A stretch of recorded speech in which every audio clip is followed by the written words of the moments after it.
What's up, everybody? Welcome to episode number 15 of 10K on the Bay, my journey to 10,000 active items on eBay. In this episode, we go over why I want to hire buyers for eBay and Amazon. And I just wanted to share a couple of ideas I have live today before I forget.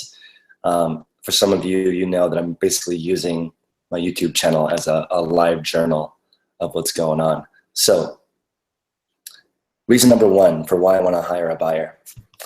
I'm actually going to be on a podcast called E-commerce Momentum in a couple of weeks. It's already been pre-recorded, and it's by Steven Peterson. And he has 5,000 items in his eBay store. So he's 5K on the Bay already. So it was good to get some feedback from him. And he was saying that my biggest challenge is going to be buying.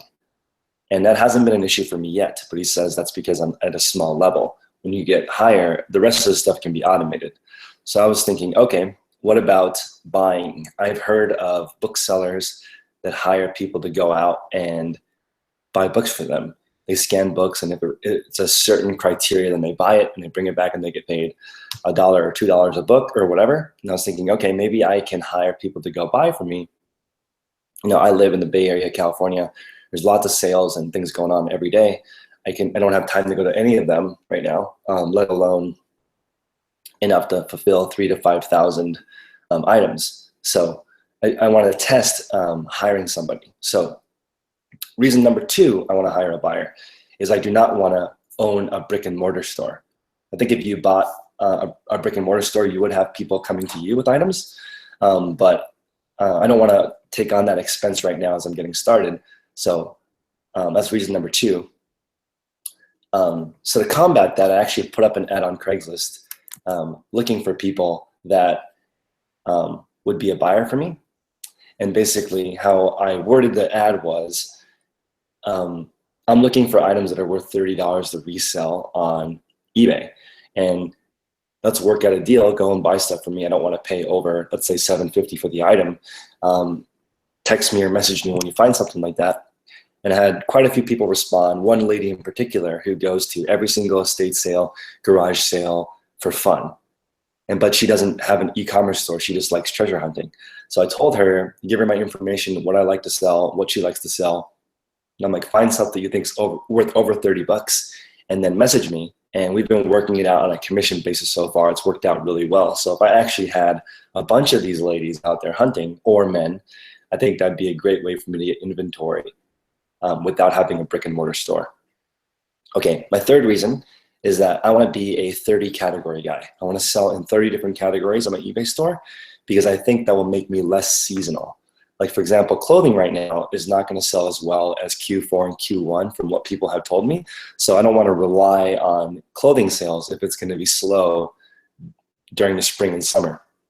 So I'm going to, as an example, if I were to sell shorts right now, I'm sure they would sell faster than in the winter. That's just a basic example, but I'm going into electronics, I'm going into artwork.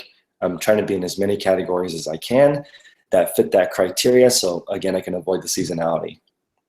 So the fourth reason I want to hire a buyer is I want to have as many one-off rare items in my store as possible. And that meaning, the reasoning behind that is I want less competition. The more generic my items are, the more people are selling the same thing, the lower the price gets. And as I've mentioned in my previous videos, you build your business with replenishables, but generally speaking, replenishables have low margin because there's the stuff that's easily available has more competition and the margin is lower. But it doesn't mean they don't exist and they're not necessary. But the one-off stuff is where you make a higher margin. And ideally, you're looking for high demand, low competition. So treasure hunting is the best way to make your margin, but there's only limited time. So if I could hire a bunch of treasure hunters for me, that would be fantastic. Okay. I think this is going to work because more people like shopping than listing. You know, as I'm on Instagram and Facebook, I see a lot of people who love to shop, but they don't like to sell. So maybe those people can go out and hunt for items for me instead of me going out there and hunting. I like treasure hunting myself, but then I always feel like I'm wasting time if I go somewhere and there's not anything for me to buy. I just feel like that is a tremendous waste of time. That's why I don't like retail arbitrage. I don't want to walk around Walmart and scan stuff. I'd rather know what I'm looking for before, or I'd like to have people just emailing or texting me what about this product? What about this product? And I can review it and say buy it or not buy it. I'd rather make more buying decisions rather than be out there looking.